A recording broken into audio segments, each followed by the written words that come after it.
got a few things to say, and I want to talk about a few things as a woman. So I went to a class, an amazing class.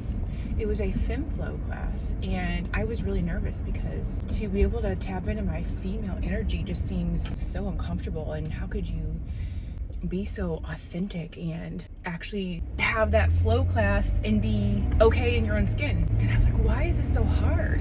Why does the thought of this horrify me? Well, I have to do it because I'm all about pushing myself out of my comfort zone, making these videos, also extremely uncomfortable. Get me in front of a room of 300 plus people to present in corporate America, no problem. Get me behind a camera, even if there's only 10 people that see it, and be my authentic self and tell my authentic truth. Horrified. I love meeting new people. I like to connect with people. That's authentic, organic. I've always loved people. I want to know people's stories. But this, just throwing myself out there, horrifying. So why is that? Why is it so difficult for me to put myself out there? Why is it so difficult for me to share my creativity, my paintings, my poems? Why is it so difficult to attend a FemFlow class and actually let myself flow? Why is it? Well, I figured it out. I have been conditioned for decades on how I'm supposed to act and how I need to make myself small in order to be treated with respect. My success in corporate America relied upon whether or not men took me seriously.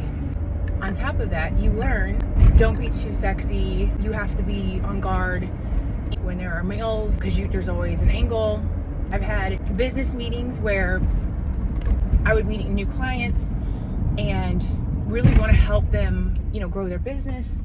And we couldn't even have discussions about that because there was an angle. There was a lean-in conversation about me and what do I like and what I chose to entertain that to an extent because you're trying to just connect with a human, but then it becomes evident that this man is not just trying to find out that you like cycling.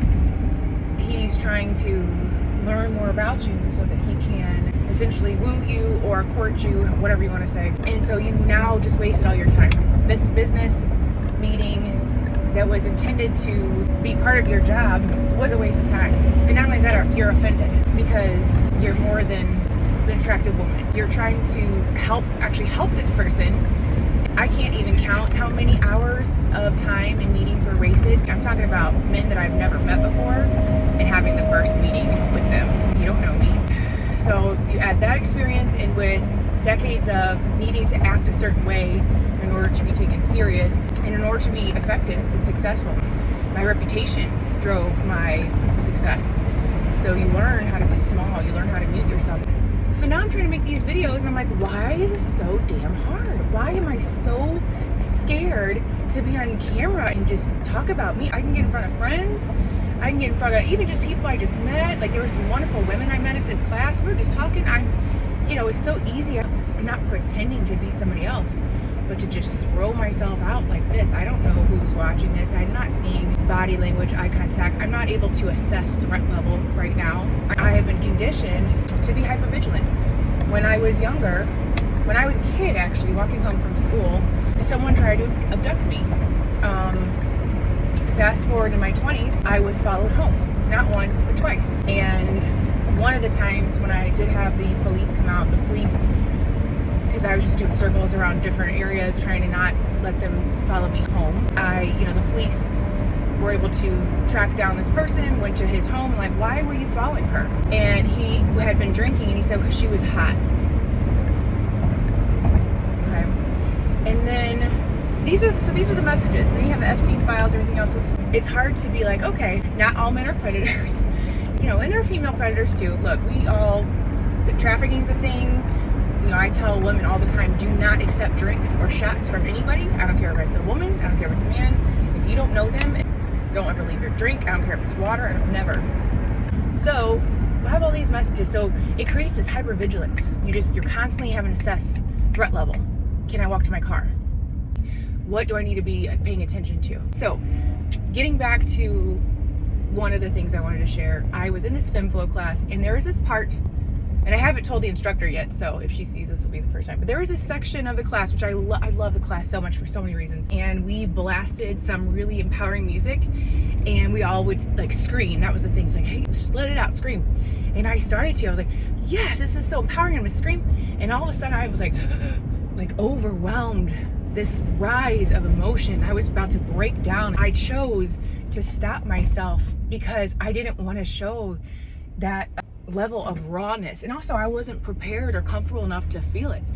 And I went home, I thought, you know, Jessica, with all the emotional clarity and things you've learned about emotional clarity, how are you still, like, how is this such an emotional thing for you? Well, that's why, all these conditioning. But there's more. Earlier this year, I was cyber stalked for months. This was not a financial hack. This was not someone trying to get in my finances. This was someone who accessed everything. They signed up for a parental monitoring service with my information. They knew all the phone calls I had. They knew and were able to intercept, and they actually did intercept text messages. I learned about it, but I didn't know how to stop it. So I went to the police. Didn't believe me. The police actually asked if I had been hospitalized. People are like, why don't you talk about all the things you went through in the cyber stalking? I have not spoken about it because I didn't want to give any validation in case someone that did it, in case he was watching. He doesn't win. It's amplified my sense of hypervigilance.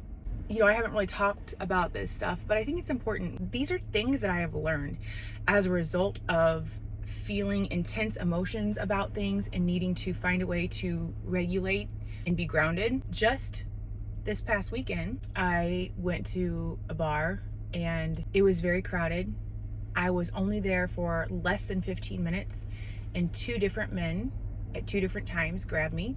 One of them put his arm around, or his hand around my waist and squeezed my waist. The other one passed and grabbed me underneath my underarm and squeezed my underarm, like up here, in two different incidents, and all within under 15 minutes. And it was so crowded when I turned around to see who had done what. It was so crowded, I couldn't tell who did what. So here again, the messages I'm receiving as a woman, 45 years on this planet, men try to abduct you. Men will try to hurt you. Men cyber stalk you. Men have agendas, even at work. You're not safe daily life when you're being stalked. You're not safe in your career when there's always an angle. You're not safe at a bar where you want to just enjoy music and be with friends. You're not safe when it's, you know, the news, everything else actually just highlights the things that you already know. So yeah, that's why I couldn't scream without wanting to just lose my shit. There's this built up rage, anger, fear, sense of victimhood. I'm tired of feeling like prey. You still have to do the work. And I refuse to condemn all men on the planet for being predators because it's just not the reality. So how do I operate in daily life not being so extremely hypervigilant and not being so conditioned that I can't even be authentic on camera because I have no ability to assess the threat level right now? How do I do that? These are the things I'm learning. But we're in a performative culture. We're always performing. You know, this thing is hard because we're used to being performers. Performing means that you're not able to or comfortable enough to be your full, truthful self. And you may not want to be, and that's okay. Everyone's path and journey is different. But I have had a desire to not feel that way. I've just learned so much about me. The life skills I have acquired to adapt and understand myself, look in the mirror and understand the situations, what people did and why, what I did, how I responded, why. It's been a game changer, and I've learned so much, which is why I'm so passionate about sharing the little things that I've learned. My challenge has been giving full details. My message is so watered down because I'm so afraid of potentially hurting someone or making people think that my experiences are about somebody specific. And then also this performative nature of I have to be taken seriously, so I have to be my corporate presenter mode. Those have all been working against me, which is why I'm going to continuously try to push through my comfort zone and speak about the things that I'm passionate about. So sharing this alone is a big step for me. And I hope that some of the things that I've learned that I share might resonate with people or make people think differently. And if so, great. But if not, that's fine too. I don't create these videos for followers. There's no angle or agenda. It's for what makes me feel good, what helps me have clarity. I want other people to have the moments of awakening that I've experienced. And so if I can share the things that I've learned based off the things that I've gone through, which have been a lot, and that, you know, not everybody knows all the things. They may make assumptions, but they don't know everything you've been through. And it's you don't have to share. You know, I had that other video, like, not everyone needs to know your pain. But I have been through a ton of stuff. And I know trauma is a buzzword, but you either find a way to survive or you collapse. And I've not only found a way to survive, I've found ways on how to thrive. And I'm extremely proud of myself. And I'm proud of myself for making this video. So I'm really curious to know, like, what other people's experiences have been, men and women. This is why I'm just curious about other people's experiences. And I encourage dialogue around, you know, what mental health means, and clarity, and being grounded, and getting back to self, and being able to release judgment against others for what they have done, being able to release judgment against yourself for what you allowed. That's been my biggest challenge, because I can't, at the end of the day, fault these other people for being them and acting the way that they did. But I can, and I have, faulted myself for allowing it, or staying in a position where I knew, but I stayed. I knew, but I didn't say anything.